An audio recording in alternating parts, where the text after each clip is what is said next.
Well, as you may heard in the report, there are many people complaining about the price of the Gambian identity card. What is Yes. your take on this $450? Some say it's too expensive, and they cannot afford it. Well, right. Thank you very much, Omar. I have problem with this on various levels, not just limited to the prices of it, because I believe um, it's the prices, the affordability of these prices, and the manner in which the contract is awarded to a foreign company whose reputation is questionable. This is a company that's raided, and its CEO's home was raided, and is currently under investigation for potential money laundering and corruption, and also the general lack of transparency in the whole process. The detail that was given is very limited. They took give us a price, the company that is issuing the passport, and when it starts. We don't know how the contract, how the government came into conclusion in awarding the contract to this particular company, and disregarding our own home company, where I think Kristen, who also bid for it, and who potentially may have charged a more affordable price for Gambian people. So I believe this is costly, is very concerning, and it calls for national outrage. It's also an affront on our national sovereignty, because very sensitive information will be controlled by a foreign company whose reputation is questionable. I have very big problem with that. But when you come to affordability, Yeah. like I said, I've just watched the comments that are made by some of the people on the ground, and these are the actual people who are feeling the heat, the absolute brunt of the day-to-day hardship that is caused on them. Somehow, it can also the government is not helping their situation, coming up with such prices.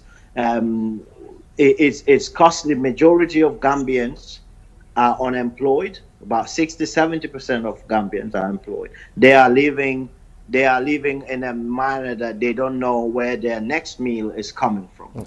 That you cannot get someone like that to pay $450 to try and get a national ID card, which is absolutely essential for every citizen to have, because it's a proof of your signature, proof of your age, proof of your nationality.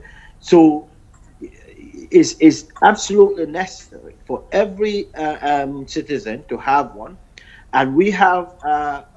It's even more necessary now that we are about to start digging the oil. That the Gambia has a sovereign wealth that is his citizens should be distinguished from any other citizen. Now, ID card. let me interrupt you Yes. there. You talked about the foreign company managing sensitive information, but the first thing you made, like a Gambian company was kind of denied, that is pristine, and was given to the a Belgium company, Semlex. But what the government of the Gambia said was, they have a contract with Semlex, and they cannot terminate that one and go to pristine, because it's going to cost them millions of dollars. Well, they should. The contract that was with the previous administration, I don't know. I think let them tell us why. Let us be aware of the actual detail of this contract, and we can make those judgments. Because I don't know why it's been suspended for a while, and they now completely decided to give complete 100% of the contract to to Semlex. I don't really know how they come to that conclusion, but I think we're calling for economic nationalism, which is Gambian jobs for the Gambian people, let's help our own homegrown companies who are competent and capable to do the same job as a foreign company, particularly when it comes to dealing with issues of our national sovereignty. That should not be outsourced to someone in a foreign land. Now, if you are to recommend or suggest a price for this ID card, how much will you tell the government?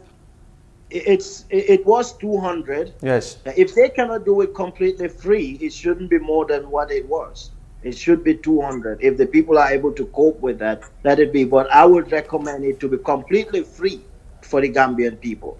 ID card is, they can charge on passports, and they can charge that extra amount on the passport, because passport is, people need it. They need it to travel. If you're willing to travel, then you can pay that extra money. But the basic document that every citizen should have is the ID card, and it should be accessible and affordable to every Gambian, regardless of your financial status.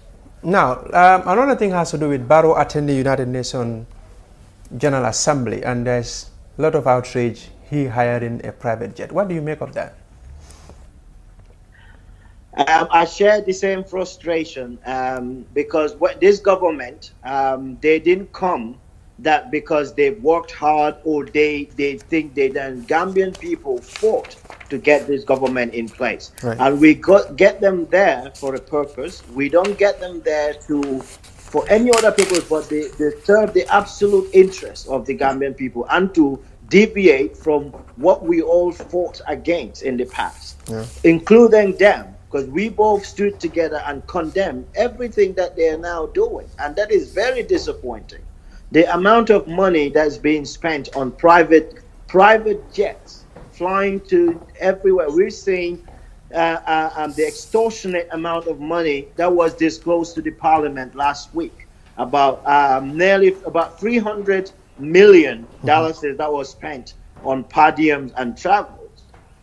That is absolutely. I was disgusted, because last year I was at the RVTH hospital. I've seen this state and the suffering that people are going through in these hospitals. They don't have the basic necessities in these hospitals. So I believe if you are a poor country and you are relying on aid, you are relying on loans, man, you should be more responsible than that financially. You should manage our country. You cut the cost. Gambia is part of the international community. In this globalized world, they should collaborate. They should travel, but it should be necessary, and it should be. And the per diem system has to be well controlled. They should give per diem. They should try and use credit cards or whatever it is to make sure this is not exploited. And President Barrow is not doing a good job himself, because if you look at the breakdowns of these expenses, he took almost 50% of the money that was disclosed. He flew on a private jet, like U.S. billionaire celebrities, how they travel to around the world. That is sickening, really. That is sickening. They should be more financially prudent. People like me, that's the way you will win my heart, because you show that you are able to make that sacrifice, and you are sensitive to the plight of the Gambian people. If you're not demonstrating that, you will be hearing from me. And the more he's becoming more and more reckless in how he's doing things, the more he's making people like me be more radicalized in the way I address him, and that has to stop. He has to be more responsible in how he manages our resources. Now, you talked about making ID card free. Don't you think that is also unfair? How can a company come and set up and issue free ID card to Gambians for free? It's not for free. It will be coming from the taxes, the Gambian people's money. Like I said, if they save money on all these travels, things like that wouldn't be a problem. They can use the money that they are saving to provide Gambians with these basic necessities. And the ID card is one of those. Finally, Yunus, what will be your final message? Right. I call on Gambian people to not be too complacent with this government, because that's how we created Yahya Jammeh. Not to be too blindly supporting this government, because this government today is different from the government that we had a year and a half ago. They are changing, they are focusing more on entrenching themselves, enriching themselves, and completely disregarding the plight of the Gambian people. We created this government, and they are managing our money, so we should hold them accountable to this.